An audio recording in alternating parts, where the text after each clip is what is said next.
Hi, it's Melissa of Sundream Succulents, and this morning I am in the garden. I will be giving one of my succulent arrangements a much needed facelift.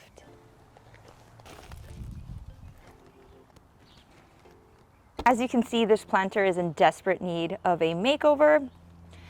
There is a lot of damage here caused from neem oil, which I will talk about in a future video. I didn't really put much thought into this when I was making it. I kind of just placed cacti and succulents in there, and I had an echeveria here that was not doing well. I removed it a while back and I haven't replaced it with anything. My little bunny cactus, it's not properly planted.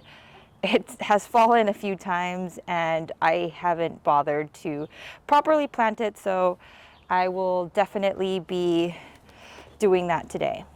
I am going to start by removing the existing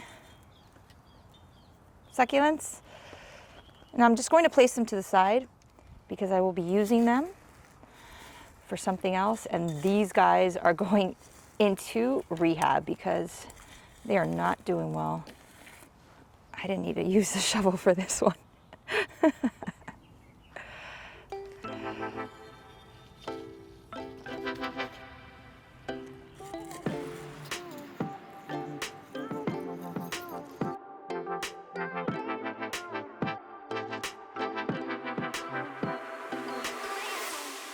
These guys are kind of stuck together.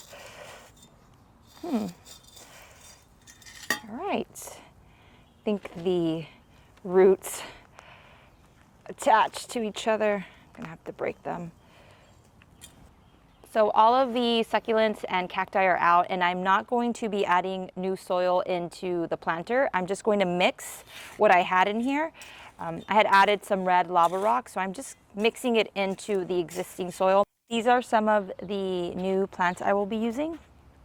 This is a blue torch cactus. I love it. Love the color. I have some carassula. I have a mammillaria, a little haworthii, an aloe vera.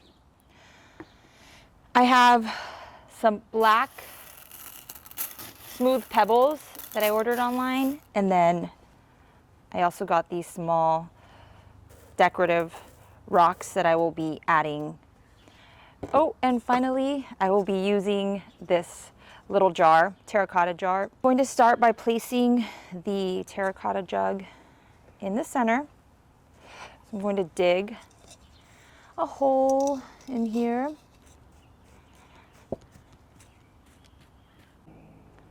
So this is the first one I will be placing into the planter. I don't know how to pronounce the name. This is a type of mimicry plant, which means that it mimics nature. Another example of those type of succulents are the lid hops, which are the living stones, and the split rocks. They look like actual rocks. So I love the way this looks. I'm going to place it in here, and it's going to look like it's coming out of the jar. Be very careful. Let's do a little deeper.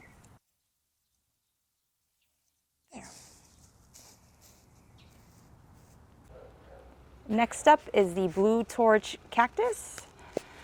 And let's see how this one comes out. I don't know if they're all attached. I don't think so.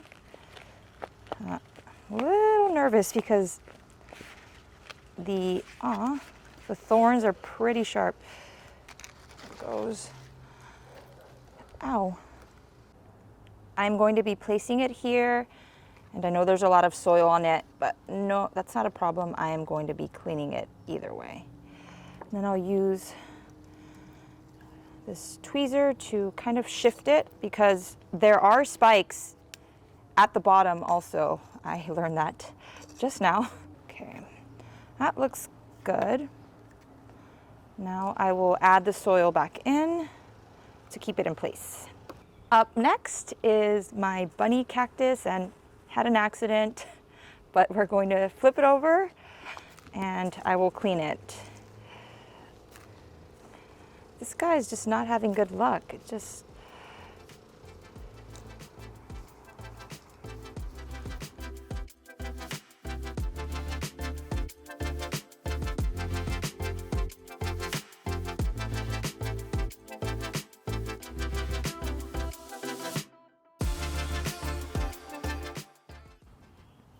So I just looked at what I have going on so far, and I made a decision to move the bunny cactus to the back because I want to add my carassula here, and I'm going to also be transferring the mammillaria to this side.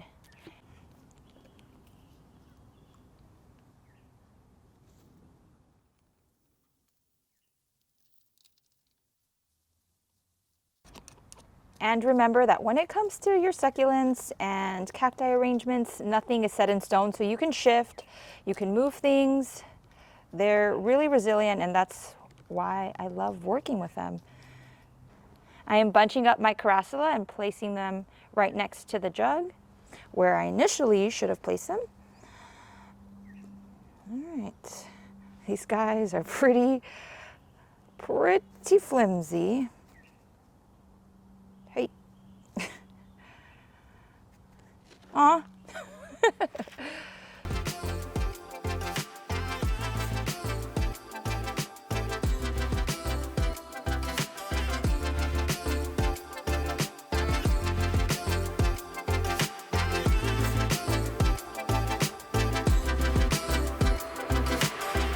And finally, one of the original plants is going to go back in. I'm going to place it right next to the carassula. When I can't reach into tight spots, I like to use a tweezer or even the end of a brush to move the soil into those areas that need it.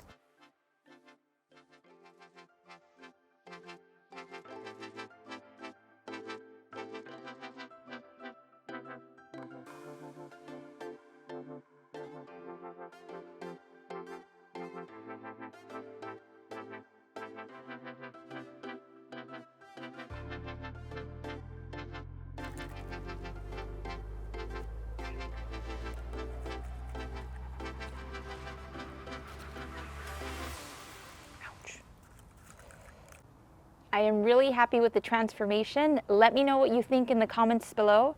If you like this video, don't forget to like and subscribe. Thank you so much for watching. Until next time.